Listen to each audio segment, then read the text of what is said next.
Hey, we're going to find all the real zeros of a fourth degree polynomial. There's a lot of math going on here, so pay attention. Here we go. So we're asked to find all the zeros of this fourth degree polynomial right here.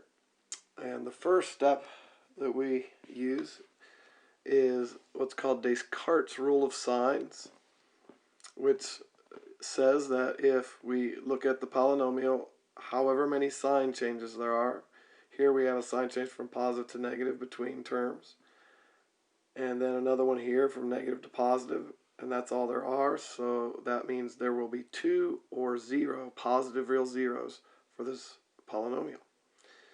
And then if we do f of minus x, that will change the sign of all the terms with an odd degree exponent on x. So this -7 will turn into a positive. The x squared will stay the same, the sign there, and then this sign with x to the first will change to a negative.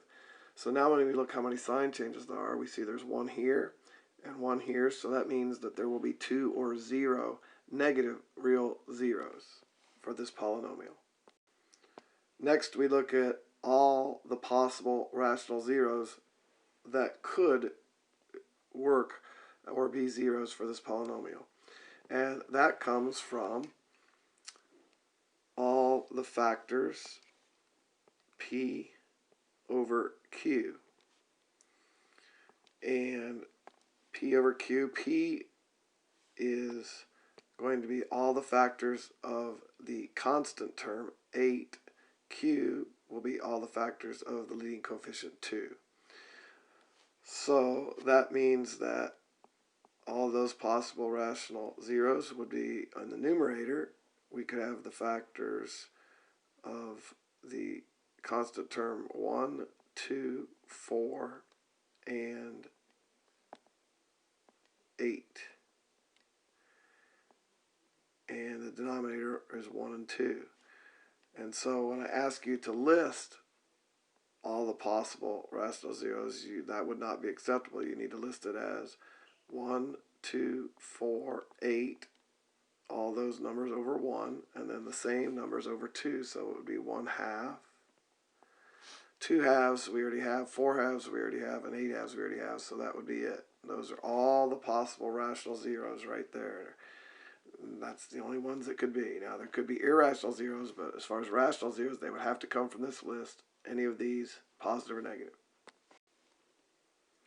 Now we're going to use synthetic division to check and see which of these rational zeros might actually be zeros of the polynomial. So you are used to doing synthetic division where you set it up like this. You have the coefficients. You're going to try to see if 1 is a 0. And so you would bring down the 2. Take 2 times 1 is 2. Add it to -7 and get -5. Now I want you to take a close look at that, how we did that. And what we're going to do is we're going to do the same thing over here. But over here, we're not going to write down that 2. We're going to take 2 times 1 is 2 and add it to -7 in our head and write down just the answer, -5. So this entire row of numbers will not be there. We're just going to do the adding in our head.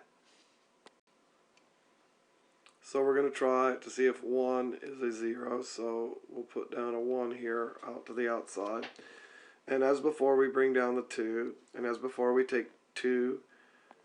2 times 1 is 2, but we're going to add it to -7 in our heads, write down the answer, -5. Now we take -5 times 1, which is -5, plus the -8, and we write down the answer, -13. Now we take -13 times 1 is -13, plus 14 will give us 1. Then 1 times 1 is 1, plus 8 is going to give us 9. So at this point, I now know that the y-intercept is 0, 8. When we plug in a 1, we're going to get 9, so the function's actually going up. But from this line right here, I now know that f of 1 is 9. So now we're going to try to see if, since that's not a 0, let's try and see if 2 is a 0. We're just going to go right down the line. So we bring down the 2. 2 times 2 is 4, plus negative 7 gives me negative 3. We now take negative 3 times 2 is negative 6, plus negative 8 is going to give us negative 14. We take negative 14 times 2 is negative 28, plus 14 is going to be negative 14 again. And finally, we take negative 14 times 2 is negative 28, plus 8 will give me negative 20. So that's significant because now I know that f of 2 is negative 20. And because we see now that f of 1 is 9 and f of 2 is negative 20, if you were to graph that, you would see that, well, we went from at positive 9 to a negative 20, only increasing x by 1. And so somewhere between 1 and 2, by the intermediate value theorem, we know that f has to take on the value of 0. It has to take on every value between 9 and negative 20. So it has to take on the value of 0.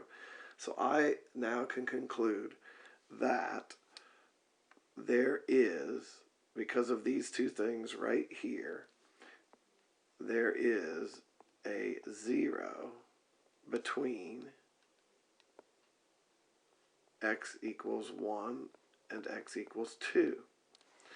Now, if you notice, in my rational zeros, there is no rational 0 between 1 and 2. So that tells me that the 0 between 1 and 2 has to be irrational.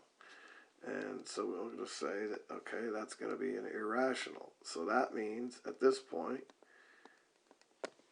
I'm not going to try anything more positive. There probably might be another positive I could try for, but I think at this point I'm going to go ahead and we could try it, but I'm going to go ahead and try like a negative 1 here.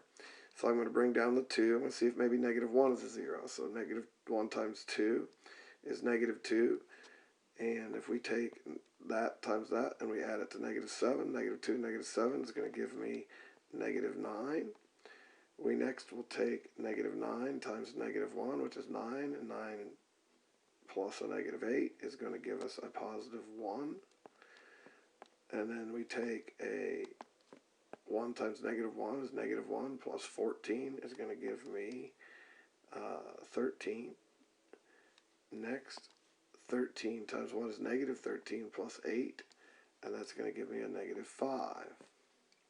So now, what does that tell me? Well, actually, it tells me something pretty good, and you might not catch it, but take a look at this. Remember up here, I wrote down 0, 8, and that's an important thing to do when you do it because it reminds you that at 0, the y value is 8, but at negative 1, the y value is negative 5. So once again, we know that because of the intermediate value theorem, there has to be a 0 between negative 1 and 0 because the function value is negative 5 at negative 1, but when you get to 0, the value is 8. So it had to cross the x-axis.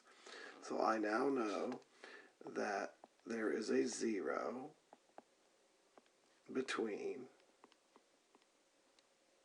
negative 1 and 0. Well, guess what? This time we are in luck because 1/2, if I make it a negative 1/2, it will be between 0 and negative 1. So I'm going to try negative 1/2. And I bring down the 2 once again. And 2 times negative 1/2 is negative 1. Negative 1 plus negative 7 is negative 8. And next we take negative 8 times negative 1/2, which is positive 4, plus negative 8 gives me negative 4. I now take negative 4 times negative 1/2, which is positive 2, plus 14 will give me 16. And 16 times negative 1/2 is negative 8, plus 8 is 0. Yippee-yi-yay. And so now I know that we have a 0. I now know that f of negative 1/2 equals 0, and by the factor theorem, that means that x plus 1/2 is a factor. So that's significant because now I know that this f of x is equal to x plus 1/2 times, and we can see our coefficients here, 2, -8, -4, and 16. We divided a 4th degree polynomial by x plus 1/2, so that means their answer is going to be a cubic, and that answer will be 2x cubed minus 8x squared minus 4x plus 16. If I factor a 2 out of this polynomial and then multiply it by this binomial, I will get 2x plus 1, and here I'll have x cubed minus 4x squared minus 2x plus 8. And I can then factor by grouping and factor out an x squared out of the first two terms and get x squared times x minus 4. Take a -2 out of the last two terms and get x minus 4. And now you can see I'll be able to factor some more. And so now to factor it all the way, I'm going to factor out an x minus 4 here and here, and I'm left then with x squared minus 2.